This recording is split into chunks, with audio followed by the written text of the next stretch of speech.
بەناوی خوای بەخشندەی میهرەبان سڵاوتان لەبێت بەڕێزان جارێکی دیکە کۆبنەوەی مەکتەبی سیاسی پارتیۆکێتی لەبارەی هەڵبژارنی پەرلەمانی کوردستان و کورسی کۆتاکان بەبێ ئەنجام کۆتایی هات هەرچەندە ڕاگەندراویان بڵاو کردەوە هەندێک شتی گشتی تێدایە کە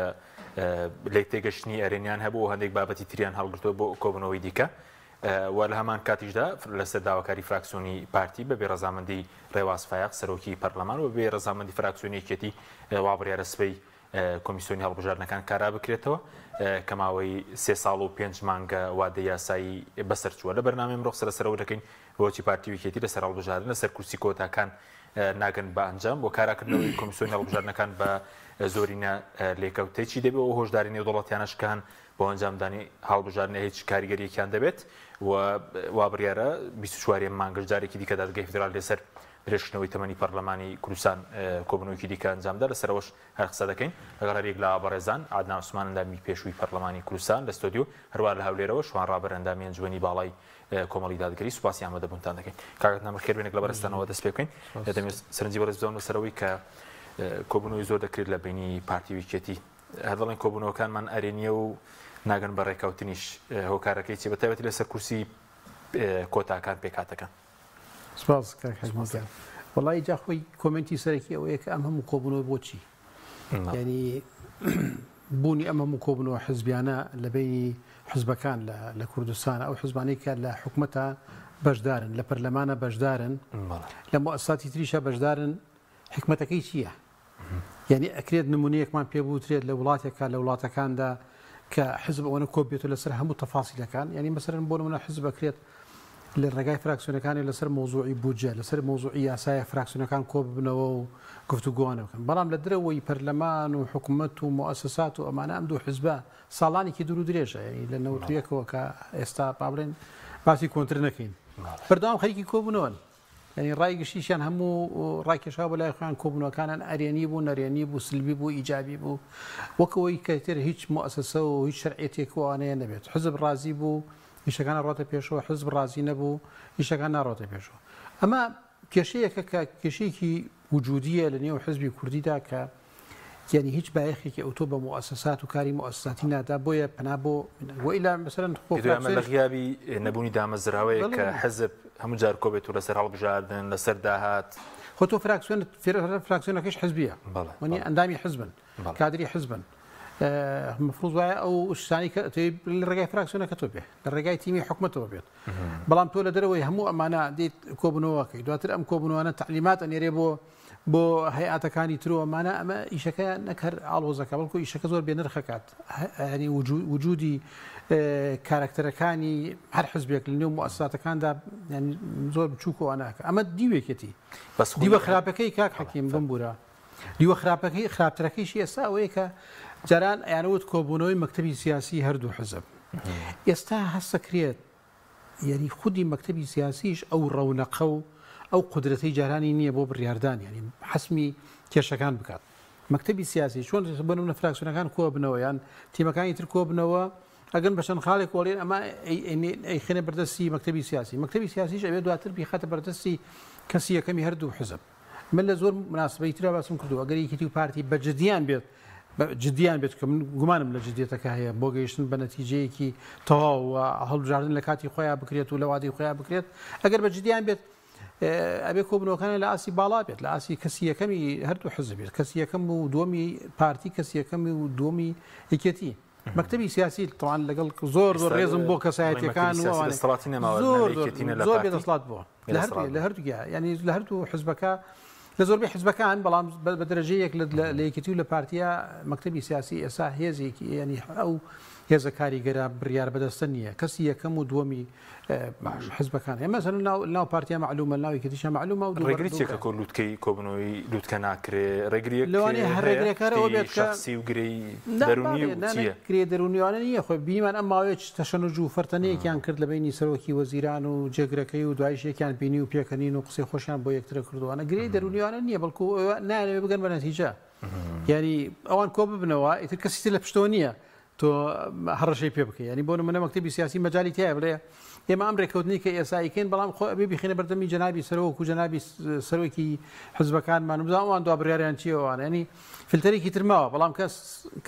کەسی یەکەمەکان کۆ ببنەوە فلتەری تر نامێنێت هەیئەتی تر نامێنێت ئەبێ لەوێ یا بڕیار بدەن کە ڕێک دێن یا ئەبێ بڕیار بدەن کە ڕێک نایەن بۆیە ئەو کۆبوونەوەی ناکەن هەر ئەوەیە کە بۆی نەکەن بە نەتیجەیەک و ینی کێشەکان حەل نەکەن ئەیدن بە هەیئاتی تر مەسەڵەن مەکتەبی هەڵبژاردننی هەردوو لە دوای مەکتەبی سیاسی دوای فراکسیۆنەکان و ئەوانە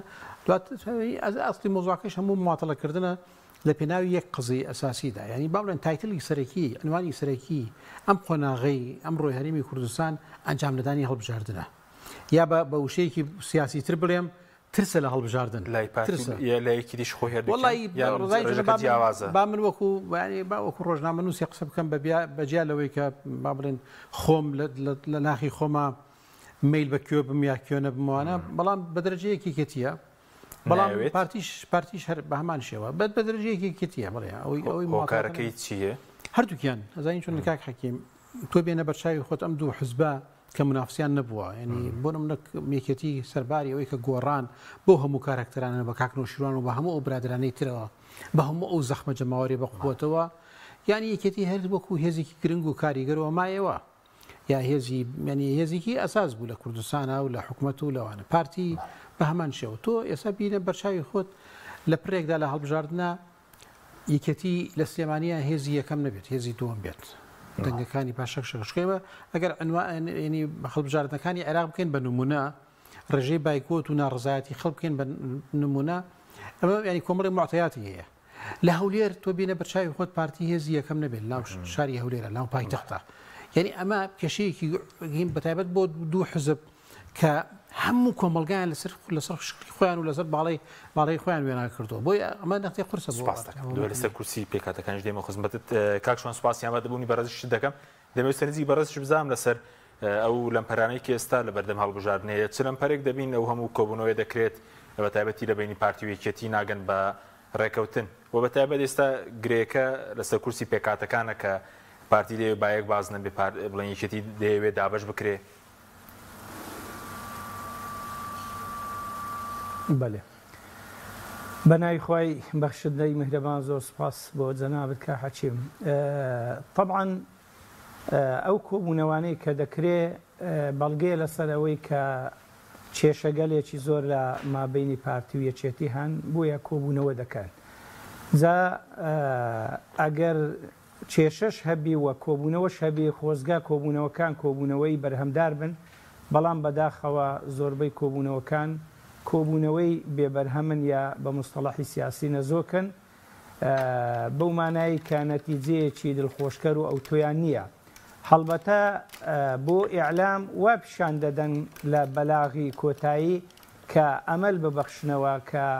شتێکی ئەرێنیە و شتێکی ئیجابیە بەڵام بەداخەوە لە کردار داوانیە لەوانەیە بەیانی کۆبوونەوەی پەرلەمان کە هەیە نەتیجەیەکی سەلبی لە ساحەکەی ببینین جا قسە زۆرە لەسەر ئەوە بەڵام کە باسەکەی ئایا لەمپەرچیە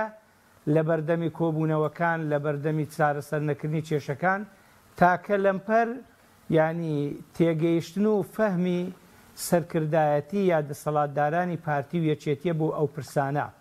ئەگەرنا هیچ لەمپەرێکی تریان لە بەردەمدانیە نە وڵاتێک ڕێگرە نە حزبێک نە جەماهیرێک نە جەمعێک لە نێو خۆ ڕێگرە بۆ ئەوەی پارتی و یەکێتی تەبانە بن پێکرێن تەنیا خۆیانن تەنیا بەرژەوەندی تەسچی حزبی و شەخصی خۆیانە کاوەش بەداخەوە ینی لە ڕابردوو تا دەگات ئێستا هەر بەو شێوەیە بووە بەڵام بەداخەوە بەشێک لە جەماهیر ئەو حەقیقەتەی نازانی جا ینی ئێستا ئەو هەموو کۆبوونەوانە کران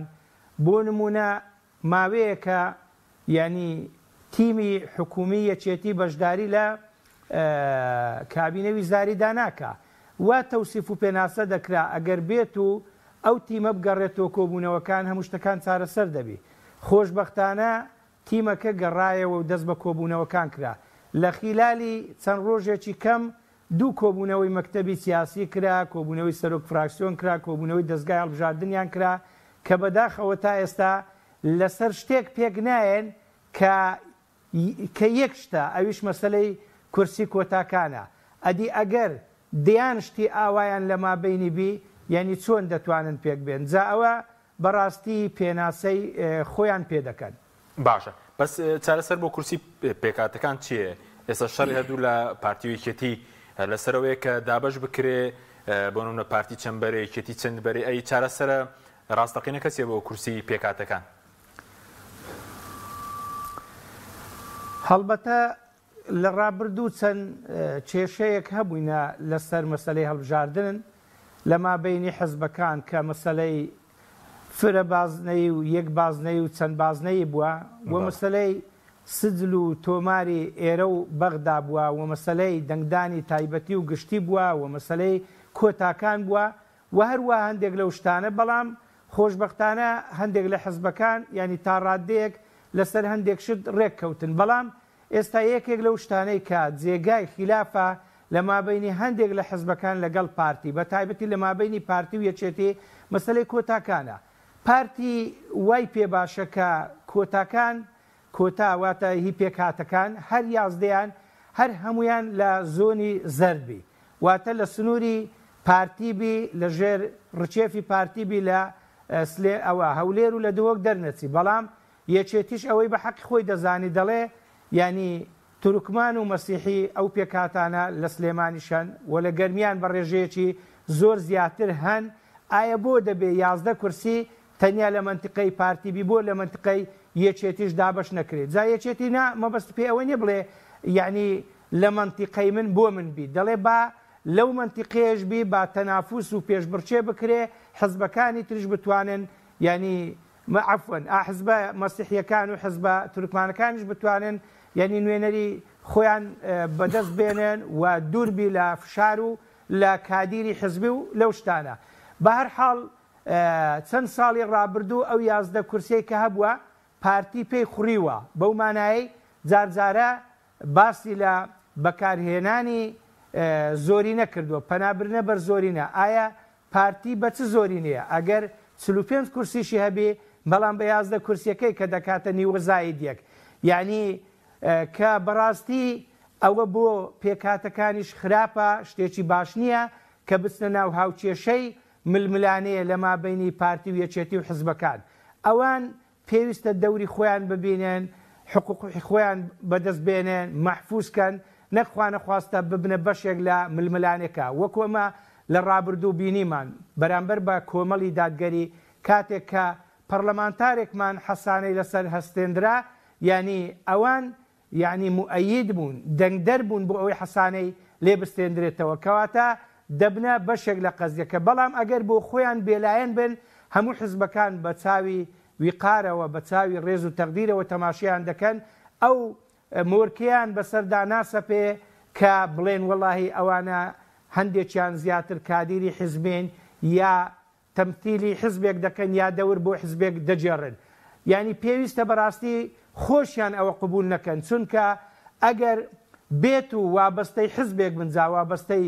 پارتی بن یەکێتی بن کۆمەڵ بن یەکگرتو بن هەموو حزبەکان دەڵێ یعنی لە شەعنی یان کەم دەبتەوە بەڵام ئەگەر بێت و تەواو سەربەخۆ بن یعنی هێزیان بەبەردا دەبی بەڵام ئەگەر بێت و خوا نەخواستە وەلای تەواویان لۆ حزبەکە بی ئەوە بێهێز دەبن ئەمە مەسیحیەکانیش دەبینین و تورکمانەکانیش دەبینین ئەوانیش بەشێکی زۆر لە حزبەکان و لە خەڵکەکە لەوانەیە بەو شێوازەی ئێستا هەیە ڕازی نەبن. باشە بە کورتی دێمە وڵات بەس ئێستا چارەسەر بەوەی کە ئەوان نوێنەری ڕاستەقینی خۆیان بنەوەی کە تۆماری دەنگدەرانی تایبەتیانە بێ کاندیدی تایبەت لە ناو پێکاتەکان بێت پارتی یەکێتی دوور بکەونەوە لە دەست بەسەراکردنی کورسیەکانیان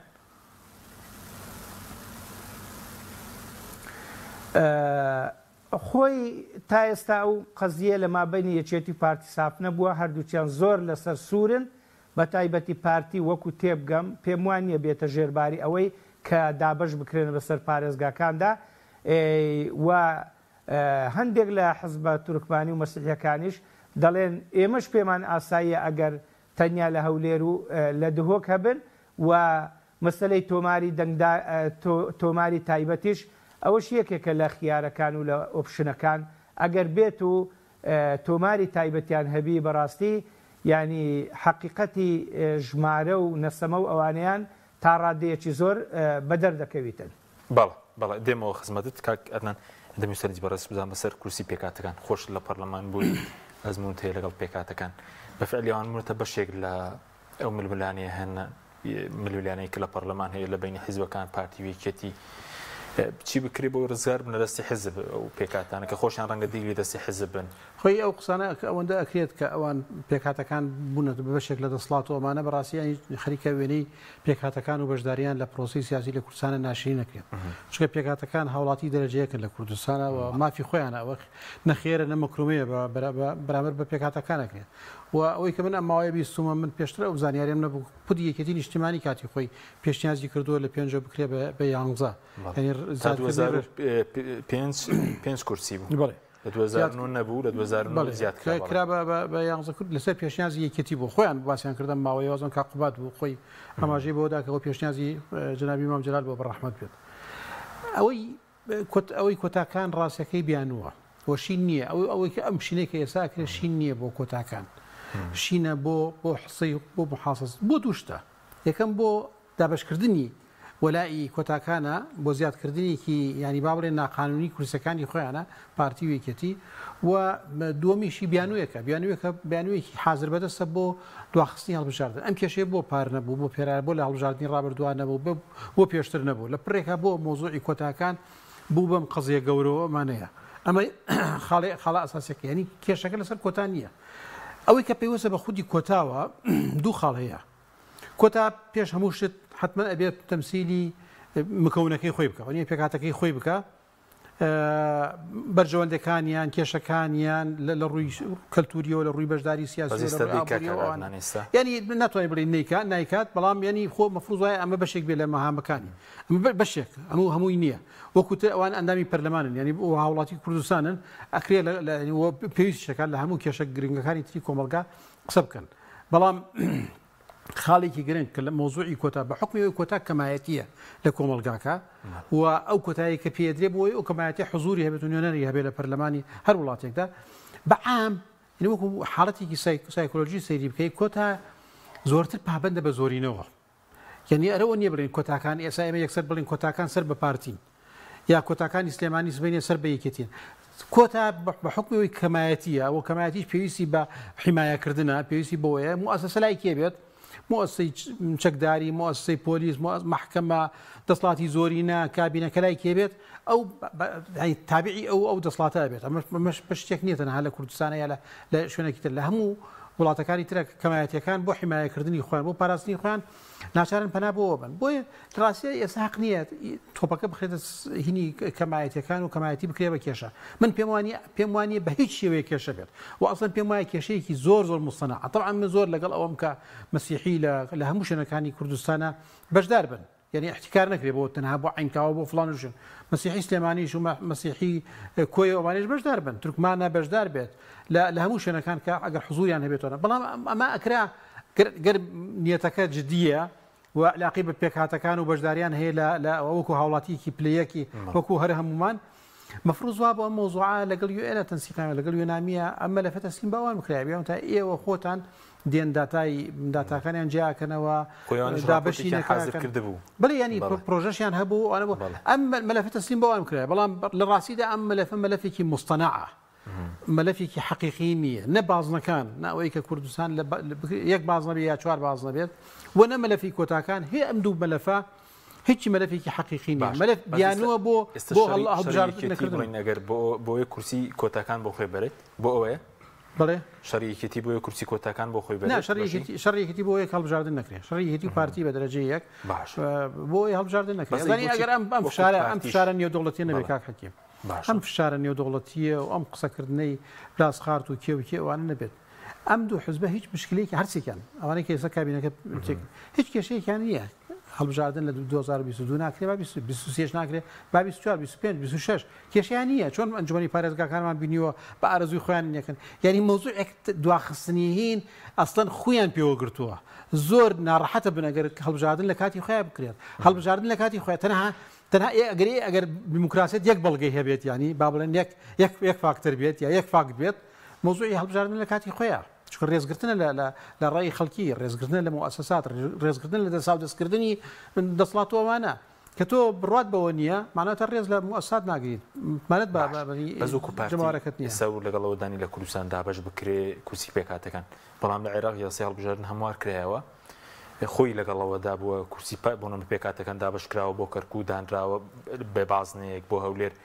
بڵێن پاوە لە سنووری پارێزگا بۆ بازنە لە دۆک بۆچی لە کوردستان دژێتی بە لە عێراق خۆی لەگەڵێتی وەکو ئەوەی کە کورسی پێکاتەکان دابش بکرێت من نازانم ینی بێهینەکانی چی بێت بیانەکانی چی بێت ئێمە یاسانویەکەوای لات من ئەو ماوەیە کە ئێمە یەک دوو برادری پارتیمان بینی لە هەولێر و دواتریش لە بەیاننامەکان و لە گفتوگەکانە بینیمان گوایە پارتی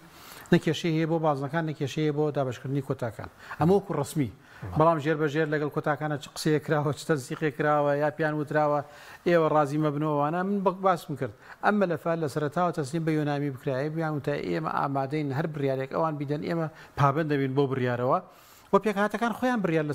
لەسەر وەزعەکەی خۆیان بدەن ینی بۆ نمونە مەسیحەکانی ئیسلێمانی با خۆیان بێنە پێشەوە بڵێن کاکە ئێمە حضورمانەوێت ئێمە نوێنەرمانەوێت لە پەرلەمانینا تورکمانەکان خۆیان بڵێن کاکە ئێمە نوێنەرمانەوێت و داوا بکەن و با بڵێن ئەوەی کە ئەوترێ مەزبەتەیە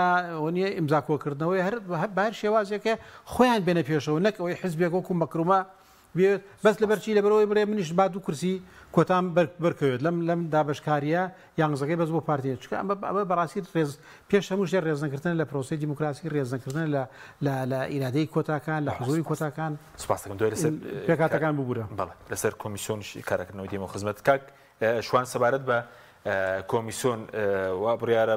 بەیانی بەکارا بکرێتەوە بە زۆرینە لەسەر داواکاری فراکسیۆنی پارتی بەبێ یەکێتی پێ دوایە لێکەوتەی دەبێت لە بینی پارتی ویکێتی دووبارەم کارەکردنەوەی کۆمیسیۆن بە زۆرینە خۆی لە ماوەی ڕابردوو هەندێک لەلایەنەکان یا دەتوانم بڵێم زۆرینە لەسەر ئەوە کۆک بوون کە دووشت بە یەکەوە ئیجرا بکرێ یەکیان کاراکردنەوەی کۆمیسیۆن جا چ وەکو خۆی بێت ئەگەر دەستکاری بکرێ بەڵام وەکو خۆی ئەسڵتر مەطلوب بوو ئەوەی تر هەموارکردنەوەی یاساکە ئێستا بەیانی واتەوە قۆڕ دەکرێت ئەو کۆبوونەوەی کە دەکرێت کۆبوونەوەکە کێشەی تێبکەوێتن بە خوێندنەوەی من ئەوەیە من ئاگادار بم یان خوێندنەوەم بۆ کۆبوونەوەی بەیانی بە هەر حاڵەوەش لە نەتیجەی چیە لە نەتیجەی ئەوەیە کە کۆبوونەوەی حزبیەکانیان لە نێوان خۆیاندا بێبەرهەم و بێنەتیجە بووە بەڵام دێن لەسەر سەحن و ساحەی پەرلەمان ممارەسەی ئەو ململانەیە دەکەن على ئەساس ململانەیەکی قانونی یا بە قانونی دەیکەن بە هەر حاڵ ئەوەش شەرخێکی تر لە مابەینی یەکێتی و پارتی بڵێن دروست دەکاتن من پێم وایە یەکێتی و پارتی هەردووچیان تا ڕادەیەک لە هەڵبژاردن دەترسێن و نیەتیان وایە کە هەڵبژاردن نەکرێ بەڵام زەختی نێودەوڵەتیان لەسرە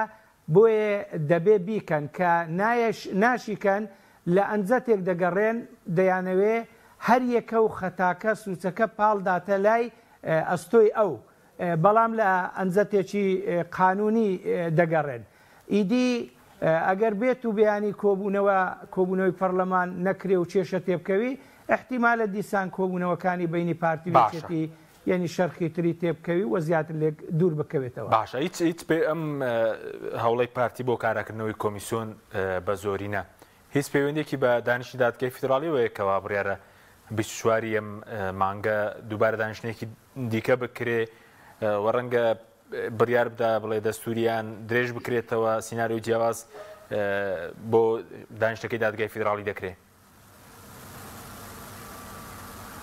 خۆی کاک حەچیم ئەمن پێم وایە پەنابرنە بەر کاراکردنەوەی بڵێن کۆمیسیۆن یاخود هەموارکردنەوە لە جەوێکی ئاوادا یا بەو شێوازە وەکو بەکارهێنانی کارتی فشارە ئەگەرنا یەکێتی و پارتی چەند مانگە لە ڕابردوو لایەنەکان هاوار دەکەن بە دەنگێکی نێر و بەرز دەڵێن کاکە بە ئەو دوو عەمەلیە ئەنجام بدرێ چیکە پەرلەمان تاجیل نەکرێتەوە هەستان تەمەنی پەرلەمانیان تاجیل کردەوە بۆ لەبەرەوەی لە هەڵبژاردن دەترسان و چێش لێی مەسئولە بە تاکید پارتی وێچێتی لەوە مەسئولن کە تەمەنی پەرلەمان درێژ کرایەوە کە هەڵبژاردن نەکراوە ئێستا شەوان لێی مەسئولێن بەڵام خۆشببختانە کە فشارێکی نێودەوڵەتیان لەسرە کە معارەزەیەکی تا ڕادەیەک باش هەیە کە شەقام ڕاستاوە خەڵک بێدارە وشیارە قسەیان لەسەر دەکاتن یعنی دەیانەوێ ئاوا ئەنجەتەکە بخەنە ئەستۆی یەکتر ئەمن زیاتر وەکو شتێکی فشار دەبینم ئەگەرنا ئەسڵ ئەوە بوو لە ڕابردوو ئەو عملیان ئەنجامدا بە هەم ینی کۆمیسیۆنیان کارا کردباوە هەم یاسایان هەموار کردبایە بەڵام لە ڕابردووش تا ڕادەیەک چاوەڕێ ئەو بڕیارش بووینە یعنی ئەو بڕیارێ ئایا محکمەی فیدرالی لە بەغدا چ جۆرە بڕیارێک بە حەقی ئەوان دەردەکە ئەگەر لە مەسلحەتیان بی زیاتر دەکەونە عفوەن ئەگەر لە مەسلحەتیان بی زیاتر دەکرێنەوە و ئیدی پێ داگیری و مکوڕی دەکەن لەسەر ئەهدافەکانی خۆیان ئەگەر لە دژیشیان بی ئەوە زیاتر دەکەونە ژێر کۆنتترۆل و زێر فشار باشە سەبارەت بە فشاری نێودوڵەتی فشارەکان وا دەکات هەڵبژاردننی ئەم ساڵ لە کاتی خۆیدا بکرێ 11 سەرۆکێرێم دیاری کردووە پلاسخارد لەو ڕۆژانن لە ئەنجومەنی یاسایشی نێودوڵەتی وتی دەمەوێت بیر لایەنەکان بێنمەوە کاتکەم ماوە بە هەمان شێوە لە ماوەی ڕابردوو 13 کۆنسۆڵ و نێرایەتی داوایان کردبوو لە کاتی خۆی بکرێ بە هەمان شێوە دوێنێ باڵێزی ئەمریکا لە عێراق پەیامی ناردبوو پارتی یەکێتی کە بکرێت کاریگەریان هەبووە فشارانە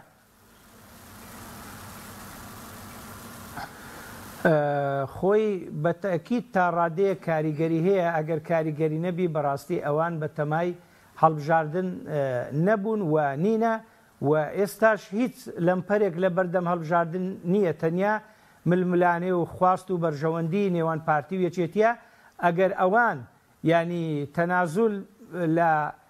بەرژەوەندی خۆیان کەن دەتوانم بڵێم لە ماوەیەکی زۆر کەم ئەتوانن باشترین زمینە سازی لە بۆ هەڵبژاردن ئەنجامدان بکەن و هەڵبژاردنەکەش ئەنجام بدرێت دەربارەی پلاسخارد ئەوە دوو جارە سێ جارە لە مەجلیسی ئەمن ئەو قسانە دەکا بەڵام من یەکەم کۆبوونەوەی حزبەکان و پلاسخارد لەوێ لە گەڵ مامۆستا عەلی باپیری سەرۆکی کۆمەڵ ئامادە بووم لەوێ پلاسخارد قسەی زیاتریش و جددیتریش و باشتریشی کرد یعنی ئەوە جۆرێک لە فشاری دروست کردووە بەڵام ئەوان بەرژەوەندی خۆیان تا ئێستا ڕەچاو کردووە نەیانتوانیوە دان بە خۆیاندا بگرن و بتوانن تەنازول لە مەسلحەتی خۆیان بکەن بتوانن هەڵبژاردنەکە ئەنجام بدەن ئەگەر نا فشارەکە دەوری هەیە بە تاکید بەڵێ سوپاس دەکەم کاک عەدنان سەبارەت بە کۆمیسیۆن ئەوەی پارتی کردوێتی زۆرێ فێڵەکە لە یەکێتی یاخود ڕێکارێکی قانونیە چونکە بەنامی فراکسیۆنی یەکێتیە بوو گوایە شتەکە ناپەیڕەوێت لەبەرەوەی 24 کاتژمێر دانەنراوە لە بەرنامەی کار سەرۆکی پەرلەمان واژۆی نەکردووە هەرچەندە بڵێن ڕاگەیاندنی کۆبوونەوەی پەرلەمان دەسەڵاتی سەرۆکی پەرلەمانە بەس دابەشکردنی بەرنامەی کار بەهاو بەشی وایە ئەزانی خۆی لەوانەیە بەشێکی زۆری مەسخرەی پرۆسی سیاسی لە کوردستان لەمەوە دەست پێ بکات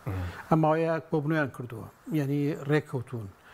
لەژنە پێکێنراوە سیڤی گوایە تەقدیم کراوە تەمان خۆی پشتەکان بڕیارەکان دیارە حسەیە هەر حزب و حسەی خۆی هەیە پشکی خۆی هەیە پشکەکان کەم زیاد ناکات وەکو خۆی مێنێتەوە بڕیاریان لەسەرەوەتەوە لەوانەیە ناو کۆمیسیۆنەکانی ئاڵگۆڕ بکەن یعنی تۆ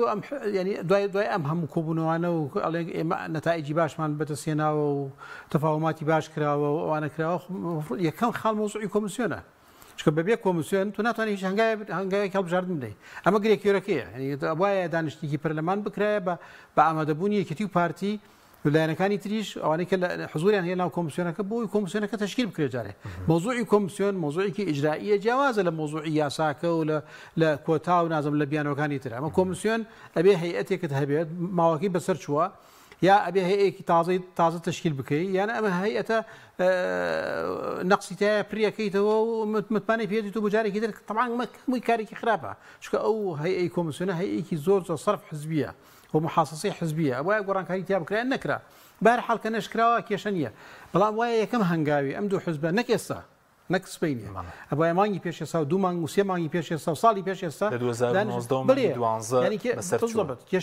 کێشەیەک نەبووە کە ئەو عینا داتناوە حسەی پارتی ئەوەندەیە حسەی کێتی حسەی لایەنەکانی تر ئەوەندەیە ئەگەر کێشەیەکی تە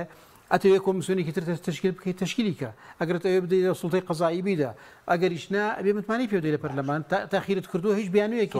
پارتی چۆن دەبینی کاردانەوەی یەکێتی لەوانەیە بەشێکی علاقەی بەوە بێت کە بێوێت هەندێک پۆست ناو کۆمیسیۆنەکە وەرگێت یەکێتی چاوی لەسەر ئیداری انتخابیە دایرەی لای گۆڕانی ئێستاش تا ئەم ساتە وەختە لە زۆر داوای ئەوەکە احتیمالی یەکێتی بۆ ڕازی بکەن یعنی ئەمە فشارێ بکات ئەو بکات چونکە ئەگەر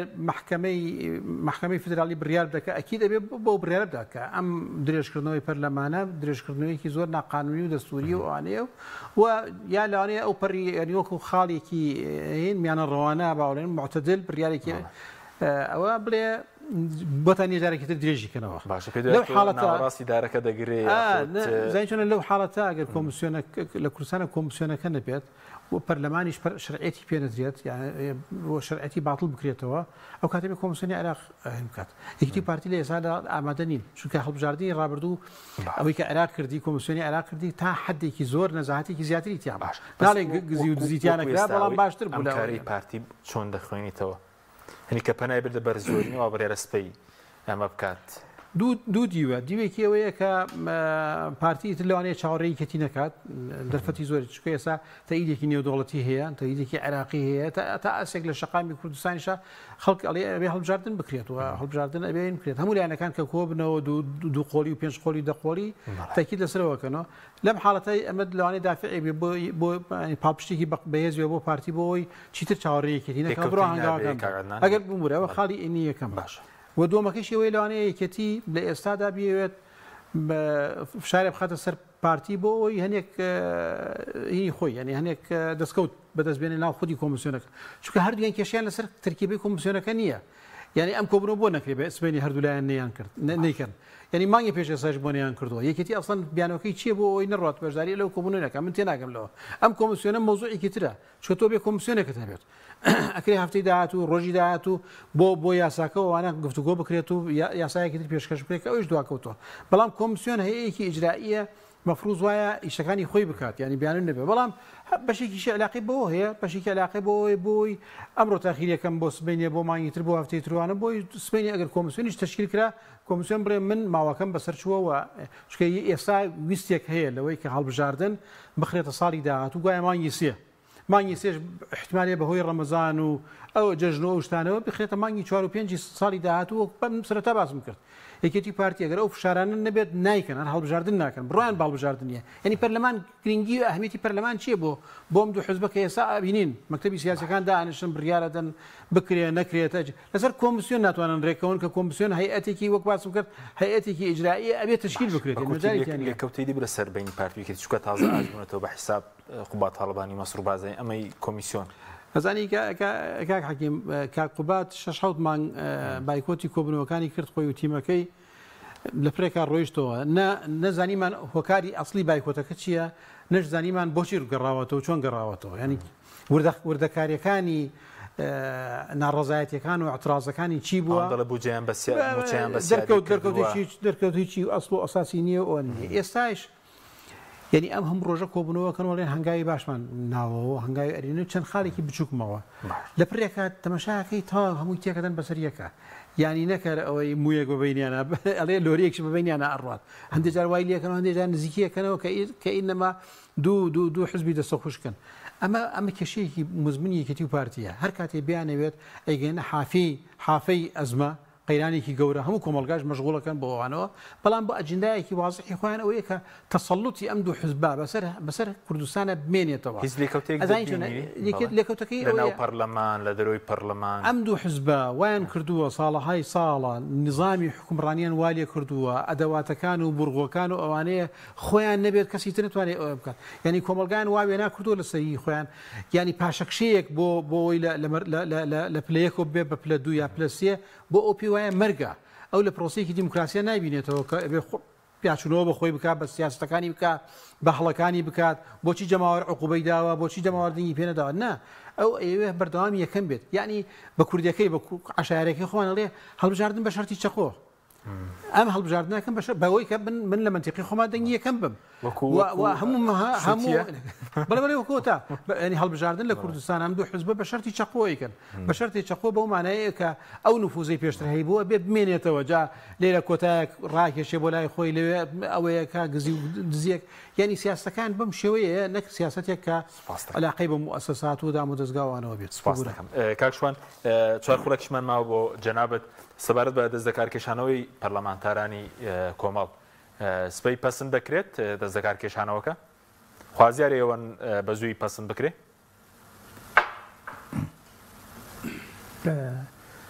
خۆی فراکسیۆنی کۆمەڵ ئیستیقاڵی داوە کە ئیستیقاڵیدا تەنیا لە ڕووی قانونیەوە تەنیا ئیستیقالەدانی لەسەرا ئیدی دەمێنێتەوە سەر ئەوەی کە ستافی سەرۆکایەتی پەرلەمان ئەو پرسەی دەخەنە ئەجندای کۆبوونەوەکەیاننا ئەو پەیوەندی بە خۆیانەوە ئەوان دەزانن بەڵێ خراوەتە بەرنامەی کارەوە سپەی بەڵێ خۆیان دەزانداخوا بە زۆرینە پەسەندی دەکەنیاننا بەڵێ ئێوەکو خۆتان خوازیاری ئێوەن بە زووی یەکلا بکرێتەوە فراکسیۆنی کۆمەڵ کە ئیستیقاڵی داوە حزبیەن بۆیە ئیستیقاڵی داوە بۆ ئەوەی بە زووترین کات پەسەند بکرێت بەسکە تا ئێستا پەسەند نەکراوە پەیوەندی بە یعنی نەکردن و ئەنجامنەدانی کۆبوونەوەکانی پەرلەمان وەیە و پەیوەندی بە ئەجندای کاری کۆبوونەوەکان و بە ستافی سەرۆکایەتی پەرلەمانەوەی ئەگەرنا ئێمە پێمان خۆش بوو لە زووترین کاتدا پەسەند ببایە و ئەو ملوانکەی کە لە ئەستۆی فراکسیۆنەکەمانە لە ئەستۆی نەمابا لە بەرەوەی لە ڕابردوش ئیشارەتم بە شتێک کرد کە بەڕاستی بەداخەوە پارتی و یەکێتی نەدەبووە تەمەنی پەرلەمانیان درێژ کردباوە یعنی یاسای هەڵبژاردنیان هەموار نەکرد و کۆمیسیۆنیان کارا نەکرد وای لێ هات لە مقابلی ئەوە هەندێک لە حزبەکان فراکسیۆنەکانیان ئیستیقالە بدەن یعنی ئەسڵ ئەوە بوو ئیستیقالیان نەدابە تەمەنی پەرلەمان درێژ دەکراباوە ئەو عملیانە ئەنجام بدرابایە هەڵبژاریش لە کاتی خۆی کرابایە ئێستا دێن ینی ئێستا دێن کۆمیسیۆنی کارا دەکەنەوە دەبوو ئەوە پێشتر بکرابایە بەڵێ بەدەستکارکێشانەوەکەتان چ کاریگەریەکی دەیە پێتان وایە لەبەر چییە لەبەر بۆ فشار دووسکرینشە بۆ پرسیال بژاردن خۆی مەبدەئیەن بە شێوەیەکی گشتی لە ئەنجامی ئەوەی کە تەمەنی پەرلەمان درێژ کرایەوە ئیدی ئێمە بە باشمان نەزانی چ لە ڕووی یاساییەوە چ لە ڕووی جەماهیریەوە واتە وەکو تەضامونەن لەگەڵ